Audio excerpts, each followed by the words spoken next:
नमस्ते मैत्रिणींनो, स्वागत आहे तुमचं माझ्या श्री स्वामी या यूट्यूब चॅनलमध्ये। आजचा दिवस तुम्हाला सुखाचा आनंदाचा जावो ही स्वामींच्या चरणी प्रार्थना करते आणि आजच्या या नवीन व्हिडिओला सुरुवात करते। तर मैत्रिणींनो, दरवर्षी भाद्रपद पौर्णिमेपासून ते अश्विन अमावस्येपर्यंत म्हणजेच सर्व पितृ अमावस्येपर्यंत पितृदोष असतो। वर्षातील 15 दिवस हे पितरांना समर्पित केलेले असतात।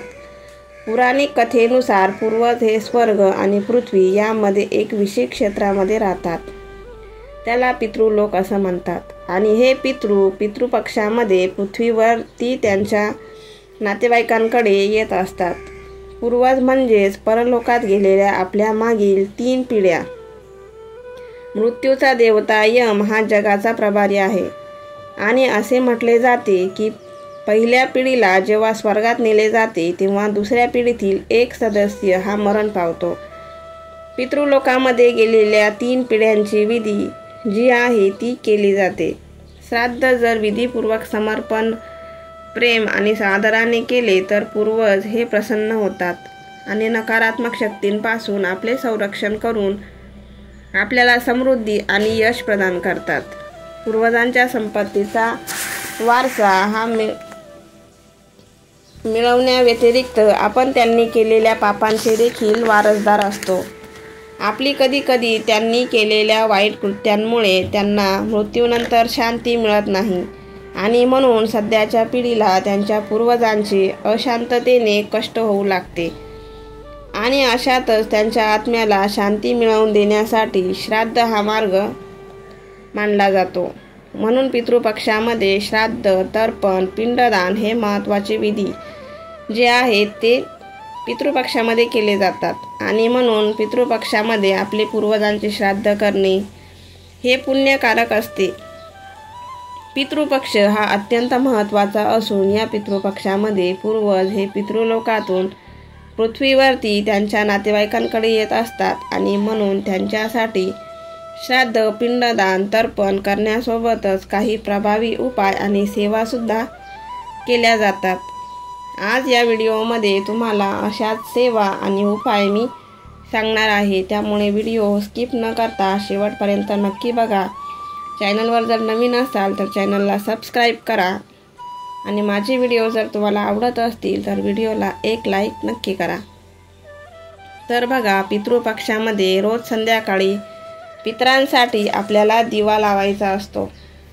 हा दिवा लावल्याने 3 पिढ्यांचा प्रखर पितृदोष हा कायमचा संपतो। आपले पितृ भरभरून आपल्याला आशीर्वाद देतात आणि आपल्या जीवनातील सर्व संकट अडचणी नष्ट होऊन आपल्या कुटुंबाची भरभरून प्रगती होते। तर पितृदोषामध्ये हा दिवा कुठे लावायचा, कोणत्या वेळेत लावायचा याबद्दलची संपूर्ण माहिती आज या व्हिडिओमध्ये मी शेअर करणार आहे, त्यामुळे व्हिडिओ स्किप न करता शेवटपर्यंत नक्की बघा। तर पहा, आज भाद्रपद पौर्णिमेपासून हा पितृपक्ष जो आहे तो सुरू झालेला आहे आणि या पितृपक्षामध्ये रोज जर तुम्ही संध्याकाळी हा दिवा जर लावला तर आपले पितृ आपल्याला भरभरून आशीर्वाद देतात। सगळ्यात पहिलं म्हणजे पितृपक्षामध्ये आपल्याला सेवा का करायची असते, ते आपले पूर्वज होऊन गेलेले आहेत ज्याच्यामुळे आपण आज आहोत। त्या पितरांचे स्मरण आपल्याला या 15 दिवसामध्ये करायचं असतं। त्या पितरांच्या स्मरणार्थ काही उपाय आणि सेवा आपल्याला या 15 दिवसामध्ये करायच्या असतात। तर ते पितृ म्हणजे जे आपल्यामध्ये आज नाहीत, ते पूर्वज होऊन गेलेले आहेत, त्यांना आपण पितृ म्हणतो। आणि हे पितृ या पितृपक्षाच्या 15 दिवसांमध्ये आपल्या घराजवळ, कुटुंबातील व्यक्तींजवळ ते घुटमळत असतात। आपल्या मुख्य उंबरठ्याबाहेर येऊन ते थांबलेले असतात आणि तिथून ते आपल्याकडे पाहत असतात। त्यांच्यासाठी मी एवढं साम्राज्य उभं केलं, ते माझ्यासाठी काय करत आहे। पितृपक्षामध्ये आपले पूर्वज हे कोणत्या ना कोणत्या रूपामध्ये पृथ्वीवरती येतात आणि बघा, आपल्या घरावर कुणी काही मागायला आलं किंवा एखादं कुत्रं आलं, गाय आली किंवा मुंग्या घरामध्ये झाल्या तर तुम्ही या पितृदोषामध्ये अशा मुक्या जनावरांना अजिबात मारायचं नाहीये। त्यांना आपल्या घरामध्ये जो कोणी येईल त्याला यथाशक्तीने तुम्हाला काहीतरी द्यायचं आहे, खायला घालायचं आहे किंवा पाणी पाजायचं आहे शक्य असेल ते तुम्ही करू शकतात. आणि सर्वात महत्त्वाची गोष्ट म्हणजे तुमच्या पितरांचे श्राद्ध त्यांच्या तिथीला घालणं शक्य झालं नाही किंवा तुमच्या पितरांची श्राद्ध तिथी तुम्हाला माहीत नसेल तर सर्व पितरी अमावस्येला तुम्हाला सगळ्यांच्या नावाने घास जो आहे तो घालायचा आहे. आणि पितृपक्षातून मुक्ती करण्यासाठी हे जे दिवस आहे ते खूप महत्त्वाचे असतात. जर आपल्या घराला पितृदोष लागलेला असेल तर घरामध्ये विनाकारण काहीतरी कटकटी होतात, भांडणं होतात, मुलं चिडचिड करतात किंवा मुलांची अभ्यासामध्ये प्रगती होत नाही, नोकरीमध्ये काही समस्या येतात, मुलं बाळं न होणं, तुमचा एखादा बिझनेस जो असेल तो एखादा काही ना काही कारणामुळे बंद पडणे, नोकरीमध्ये काही ना काही प्रॉब्लेम येतात. अशा सर्वसामान्य अडचणी आपल्या आयुष्यामध्ये येतच असतात. यासाठी कुठे ना कुठे पितृदोष हा कारणीभूत असतो. त्यामुळे या 15 दिवसामध्ये पितरांची जेवढी सेवा करता येईल तेवढी नक्कीच करायची आहे. त्यांच्या तिथीला स्वयंपाक वगैरे करून आपल्याला पित्र घालायचे आहेत किंवा पित्रा तिथीला जर आपले जमत नसेल तर सर्व पितरी अमावस्येला नक्की आपल्याला विधिवत सर्व स्वयंपाक करून पूजा वगैरे करून आपल्याला त्यांची शांती करायची आहे. तसंच दिवा लावणं हे एक खूप महत्त्वाचं आहे. कारण की दिवा बघा, दिवा घरात जेव्हा लागतो तेव्हा घरामध्ये सकारात्मक ऊर्जा तयार होत असते आणि निगेटिव्ह ऊर्जेचा नाश होत असतो. त्यामुळे दिवा लावण्याला आपल्या संस्कृतीमध्ये खूप महत्त्वाचं स्थान दिलेलं आहे. त्यामुळे या 15 दिवसांमध्ये आपल्याला पितरांसाठी दिवा लावायचा आहे. कारण की बघा, जर देव नाराज झाले तर त्यांना आपण मनवू शकतो, देवांना आपण मनवू शकतो, पण जर पित्र नाराज झाले तर त्यांना आपण मनवणं आपल्याकडून शक्य होत नाही. कारण की पितरांना मनवणं हे देवसुद्धा त्यांना मनवू शकत नसतात. त्यामुळे पितरांची शांतता करणं तेवढंच जरुरी असतं. तर बघा, या पितरांच्या या 15 दिवसामध्ये आपल्याला काही दिवे लावायचे आहेत. तर बघा, पहिला दिवा हा आपल्याला आपल्या पितरांसाठी लावायचा आहे. एका दिवा घ्यायचा आहे. तुम्ही कणकेचा दिवा पण घेऊ शकतात किंवा कणकेचा जर तुम्हाला बनवणं शक्य नसेल रोज तर तुम्ही मातीचा दिवा घ्यायचा आहे. त्यामध्ये दुहेरी वात घालायची आहे आणि त्यामध्ये मोहरीचं तेल घालायचं आहे. मोहरीचं जर तेल तुमच्याकडे नसेल तर तुम्ही तुपाचा वापर करायचा आहे. गाईच्या तुपाचा तुम्हाला हा दिवा लावायचा आहे.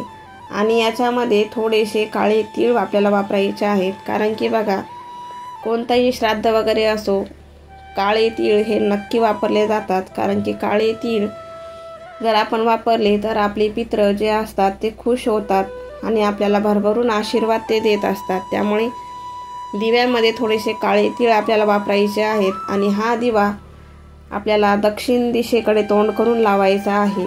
जर तुमच्या मुख्य दरवाजाकडे तुम्हाला लावणं शक्य असेल तर मुख्य दरवाजा बाहेर लावा किंवा मग गॅलरीत वगैरे पण आपण लावू शकतो. दक्षिण दिशेकडे तोंड करून तुम्हाला हा दिवा लावायचा आहे. याला हळद कुंकूने पूजा करायची आहे, अक्षता अर्पण करायच्या आहेत आणि हा दिवा आपल्याला प्रज्वलित करायचा आहे.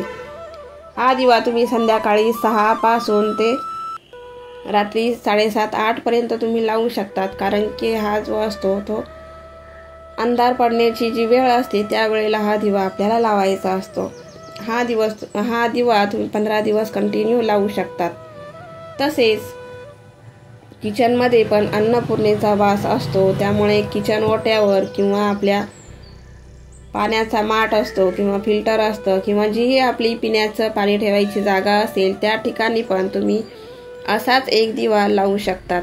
कारण की किचन हा अन्नपूर्णेचा वास असतो आणि तिथूनच आपल्या घरातल्या माणसांमध्ये ऊर्जा निर्माण होत असते. त्यामुळे एक दिवा नक्की आपल्याला किचनमध्ये लावायचा आहे. एक तर तुम्ही गॅसजवळ लावा किंवा तुमच्या पाण्याच्या माठाजवळ लावू शकतात.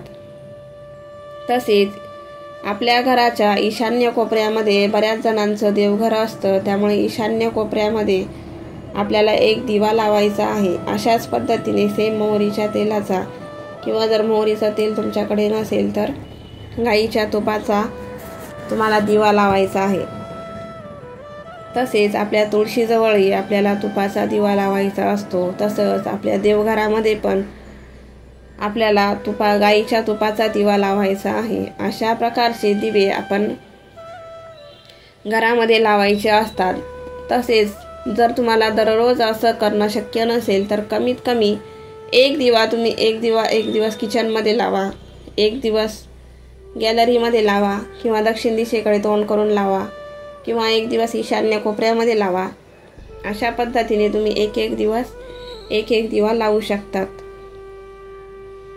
तसंच पिंपळाचं झाड जर तुमच्या घराजवळ असेल तर बघा, पिंपळाच्या झाडामध्ये आपल्या पूर्वज वास करतात असं आपण म्हणत असतो आणि हे 15 दिवस खूप महत्त्वाचे असतात. त्यामुळे पिंपळाच्या झाडाला पण तुम्हाला पाणी घालायचं आहे आणि त्याच्याजवळही सेम अशाच पद्धतीचा दिवा करून आपल्याला पिंपळाच्या झाडाखाली लावायचा आहे.